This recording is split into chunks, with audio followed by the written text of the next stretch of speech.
దేవుని స్తోత్రం. హల్లెలూయా. ఈరోజు మరొక అంశాన్ని గురించి మనం ధ్యానం చేసుకుందాం. మీ అందరికి వందనాలు. అంశం ఏంటంటే, నీ హృదయాన్ని దేవుని సన్నిధిలో కుమ్మరిస్తే అద్భుతాలు చూస్తావు. నీ హృదయాన్ని దేవుని సన్నిధిలో కుమ్మరిస్తే అద్భుతాలు నువ్వు చూస్తావు అనేటువంటి అంశాన్ని గురించి మనం ధ్యానం చేసుకుందాం. బైబిల్ గ్రంథంలో మనం 1 సమూయేలు గ్రంథం 1వ అధ్యాయం 15వ వచనాన్ని మనం చదువుకుందాం. 1 సమూయేలు గ్రంథం 1వ అధ్యాయం 15వ వచనం. నా ఆత్మను యెహోవా సన్నిధిని కుమ్మరించుకొనుచున్నాను. చాలు, చిన్న ప్రార్థన చేసుకుందాం. మహోన్నతుడు ఒక దేవ, మీకు వందనాలు, మీ కాపుదల, మీ కనికరాంతో ఉంచి ప్రభువా, మీ లేఖనాన్ని ధ్యానం చేసుకుంటుండగా వాక్యం మీది బిడ్డలు మీ వారు కనుక నాతో మాతో మీరే మాట్లాడి ముచ్చించమని క్రీస్తు నామములో అడుగుచున్నాం తండ్రి. ఆమేన్. ఇక్కడ చూస్తే మనం 1 సమూయేలు గ్రంథం 1వ అధ్యాయం 15వ వచనంలో రాయబడినటువంటి మాట, నా ఆత్మను యెహోవా సన్నిధిన కుమ్మరించుకొనుచున్నానని ఒక ఆమె చెప్తున్నట్టుగా చూస్తున్నాం. దేవుని సన్నిధిలో నా ఆత్మను కుమ్మరించాను, దేవుని సన్నిధిలో నా ఆత్మను కుమ్మరించానని నేను చెప్తున్నట్టుగా చూస్తున్నాం. కాబట్టి దేవుని బిడ్డలుగా మనం ఇక్కడ తెలుసుకోవాల్సింది ఏంటంటే, ఇక్కడ ఉన్నటువంటి ఆమె అన్న అనేటువంటి ఒక ఆమె ఉన్నది. అన్న అనేటువంటి ఆమెకి పిల్లలు లేరు, అన్న అనేటువంటి ఆమెకి సంతానం లేరు. ఆమె భర్త అయినటువంటి ఎల్కానాకి 2 భార్యలు ఉన్నారు, ఇంకొక భార్యకి పిల్లలు ఉన్నారు, ఈమెకి పిల్లలు లేరు. ఆ పిల్లలు ఉన్నటువంటి భార్య ఈమెని వేధించి బాధ పెట్టి అవమానపరుస్తూ ఉంది. ఈ లోకంలో మనం చూస్తే పిల్లలు లేకుండా జీవించడం ఎంతో కష్టం. సంతానం లేనటువంటి వారిని శుభకార్యాలకు రానిరు, సంతానం లేనటువంటి వారిని ఏ పనిలో ముందుకు రానిరు. సంతానం లేనటువంటి వారిని చూస్తే జనాలు అసహించుకుంటారు, చేదరించుకుంటారు, వాళ్ళని ఏటుపోటు మాటలు అంటూ ఉంటారు. కాబట్టి ఆమె కూడా ఎన్నో మాటలు భరించింది, ఎన్నో అవమానాలు సహించింది, ఎన్నో ఇబ్బందులకు గురైంది. ఆమెను అయిన వారు తిట్టారు, బంధువులు తిట్టారు, తన సమితి అయినటువంటి ఆమె ఇంకా ఆమెను వేధించి సూటిపోటు మాటలని ఆమె మనసును బాధ పెట్టింది.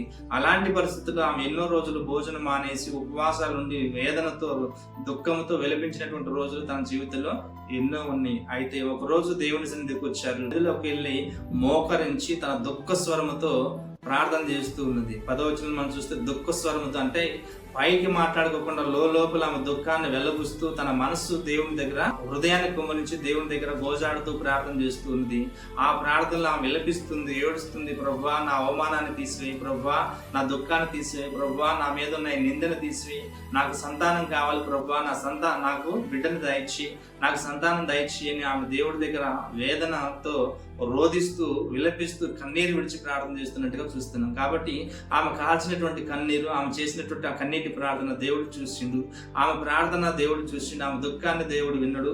ఆమె దుఃఖాన్ని దేవుడు కనికరించి ఆమె పట్ల దయ చూపినట్టుగా చూస్తున్నాం. కాబట్టి ఆమె ఏమంటుందంటే, ప్రభువా నాకున్న అవమానాన్ని తీసివేయి, నాకు సంతానం దయచేయి, గొడ్రాలనేటువంటి మచ్చను తీసివేయి, నాకు సంతానం కావాలి, మళ్ళీ వచ్చే సంవత్సరం ఇదే రోజు కల్లా నాకు మగబిడ్డను దయచేయి ప్రభువా, ఆ బిడ్డను నేను నీ పని కొరకు ఇస్తాను, నీ సేవకు ఇస్తానని ఆమె మొక్కుబడి చేసుకున్నట్టుగా చూస్తున్నాం. కాబట్టి ఆమె చేసింది ఏం చేసిందంటే, తన హృదయాన్ని దేవుని సన్నిధిలో కుమ్మరించింది. బైబిల్ గ్రంథం మనం చూస్తే, రేయి మొదటి జామున లేచి నీ హృదయాన్ని నీళ్లు కుమ్మరించినట్లుగా యెహోవా సన్నిధిలో కుమ్మరించు, అప్పుడు నువ్వు దీవెనలు చూస్తావని బైబిల్ గ్రంథం తెలియజేస్తుంది. కాబట్టి హృదయాన్ని తీసుకెళ్లి దేవుని సన్నిధిలో కుమ్మరించింది. తన హృదయాన్ని తీసుకెళ్లి దేవుని సన్నిధిలో కుమ్మరించి, ప్రభువా నా హృదయం నీ సన్నిధిలో కుమ్మరించాను, దీంట్లో ఏదున్నా తీసేయి, ఏ పాపం ఉన్నా తీసేయి, ఏ పొరపాటు ఉన్నా తీసేయి, ఏ దోషం ఉన్నా తీసేయి, ఏ దోషం ఉన్నా తీసేసి నా హృదయాన్ని శుద్ధి చేసి, నా బ్రతుకుని సరిచేసి, నీకు ఆయాసకరమైన మార్గం ఏది నాలో ఉన్న తీసివేయి, నీకు ఆయాసకరమైనది ఏది నాలో ఉన్న తీసివేయి అని దేవుడి దగ్గర గోజాడి తన కన్నీరు విడిచి ప్రార్థన చేసినప్పుడు దేవుడు ఆమె ప్రార్థన విని దేవుడు ఆమెకి సహాయం చేసినట్టుగా చూస్తున్నాం.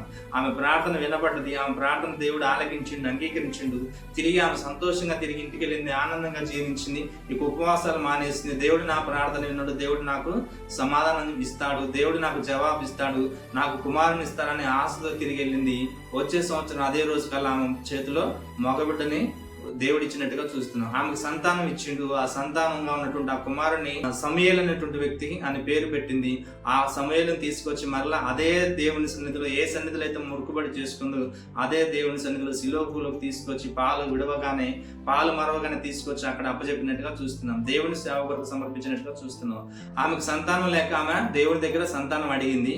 ఇచ్చినటువంటి ఆ ఒకే కుమారుని తీసుకెళ్లి మరలా దేవుని సన్నిధిలో ఇచ్చింది. ఇప్పుడు ఆమె ఇంకా ఆశపడ్డది ఏమనంటే, దేవుడు నాకు ఇంకా సంతానం ఇస్తాడని ఆశపడ్డది. దేవుడు ఆమె విశ్వాసాన్ని చూసి ఆమెకి ఇంకా ఎక్కువ మంది పిల్లలు ఇచ్చినట్టుగా చూస్తున్నాం. ఆమెకి ఇంకా 7 సంతానాన్ని ఇచ్చినట్టుగా చూస్తున్నాం. కాబట్టి దేవుని బిడ్డలుగా మనం దేవుని యొక్క ఆశీర్వాదాలు చూడాలంటే అన్నాలాగా కన్నీరు విడిచి ప్రార్థన చేయాలి. మన హృదయాన్ని దేవుని సన్నిధిలో కుమ్మరించాలి. మన హృదయాన్ని దేవుని మందిరంలో కుమ్మరించి మనం ప్రార్థన చేసినప్పుడు దేవుడు మన మనవి ఆలకిస్తాడు. మన దేవుని సన్నిధికి వెళ్తా ఉంటాం. మన హృదయంలో చాలా ఉంటాయి. ఈ హృదయంలో ఎన్నో టెన్షన్లు ఉంటాయి, ఎన్నో ఆశలు, ఎన్నో కోరికలు, ఎన్నో ఆలోచనలు ఈ హృదయంలో ఉంటాయి. కానీ దేవుడి దగ్గర అన్నిటిని మనం ఒప్పుకోము. దేవుడి దగ్గర అన్నిటిని మనం బట్టబయలు చేయం. దేవుడి దగ్గర మన హృదయాన్ని దేవుడి దగ్గర మనం కుమ్మరించం. కొన్ని లోపలే ఉంచుకుంటాం. మనం వెళ్ళి మామూలు ప్రార్థన చేసుకుని వస్తూ ఉంటాం. కానీ అది వదిలిపెట్టినప్పుడు మన జీవితాలు బాగుపడతాయి. అది వదిలిపెట్టినప్పుడు మన బ్రతుకులు బాగుపడతాయి అని దేవుని యొక్క వాక్యం తెలియజేస్తుంది. అన్న తన హృదయాన్ని నీళ్లు కుమ్మరించినట్టుగా దేవుని సన్నిధిలో కుమ్మరించింది. ఆమె జీవితం మార్చబడ్డది, ఆమె బ్రతుకు మార్చబడ్డది, ఆమె ఆశీర్వాదాలు పొందుకున్నది, ఆమె గొప్పగా దీవెనకరంగా జీవించినట్టుగా చూస్తున్నాం. కాబట్టి ఆమె అవమానాన్ని దేవుడు తీసేసింది, ఆమె నిందను తీసివేసింది, ఆమెని ఆశీర్వాదకరంగా చేసినట్టుగా చూస్తున్నాం. ఇచ్చినటువంటి ఆ కుమారుడు కూడా సేవలు ఎంతగానో వాడబడ్డాడు. గొప్ప పనివాడుగా, గొప్ప సేవకుడిగా దేవుని సన్నిధిలో వాడబడినట్టుగా చూస్తున్నాం. కాబట్టి మనం కూడా దేవుని యొక్క ఆశీర్వాదాలు పొందుకోవాలంటే, నువ్వు అద్భుతాలు చూడాలంటే, నువ్వు ఆశ్చర్యకరం చూడాలంటే నీ హృదయాన్ని దేవుని సన్నిధిలో కుమ్మరించాలి. నీ హృదయాన్ని దేవుని సన్నిధిలో కుమ్మరించి నువ్వు ప్రార్థన చేసినప్పుడు దేవుడు నీ జీవితంలో అద్భుతాలు చేస్తాడు. దేవుడు నీ జీవితంలో గొప్ప కార్యాలు చేస్తాడని దేవుని యొక్క వాక్యం తెలియజేస్తుంది. మన నిందలు పోవాలన్నా, మన అవమానాలు పోవాలన్నా, మన కష్టాలు పోవాలన్నా, మనకున్నటువంటి ఈ సమస్యలు పోవాలన్నా మనం కన్నీరు విడిచి దేవుని సన్నిధిలో ప్రార్థన చేయాలి. మన హృదయాన్ని కుమ్మరించాలి. దేవుని సన్నిధిలో కుమ్మరించినప్పుడు, దేవుడు మన హృదయాన్ని కుమ్మరించినప్పుడు దాంట్లో ఏదున్నా తీసివేసి, ఏ చెడు, పాపం, కల్మషం ఉన్న అన్నిటిని తీసివేసి దేవుడు మనల్ని దీవిస్తాడని దేవుని యొక్క వాగ్దానం తెలియజేస్తుంది. కాబట్టి దేవుని బిడ్డగా మనం దీవించబడాలి, మనం ఆశీర్వదించబడాలంటే అన్నలాగా మన హృదయాన్ని దేవుని సన్నిధిలో కుమ్మరించేటువంటి స్వభావం మనకు ఉండాలి. దేవుని సన్నిధిలో కుమ్మరించేటువంటి మనసు మనకు ఉండాలి. అప్పుడే దేవుడు మనం దీవిస్తాడు. దేవునికి విరోధమైనది ఏది మనం దాచిపెట్టినా మన హృదయంలో, దేవుడికి విరోధమైనది ఏది మనలో ఉన్నా దేవుడు మనల్ని కనికరించుడు.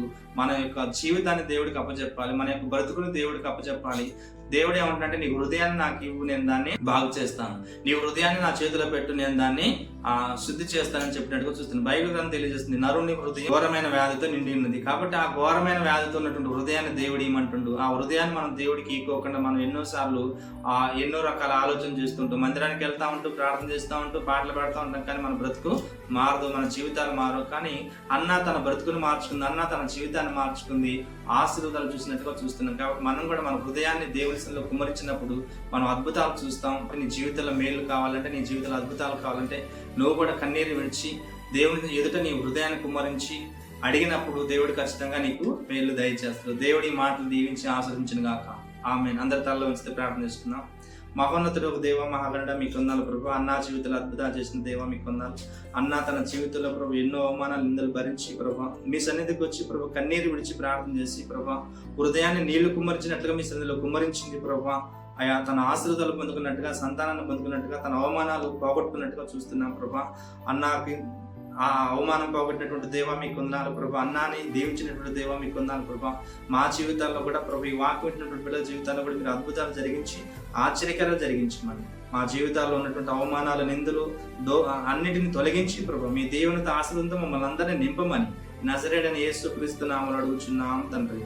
ఆమేన్.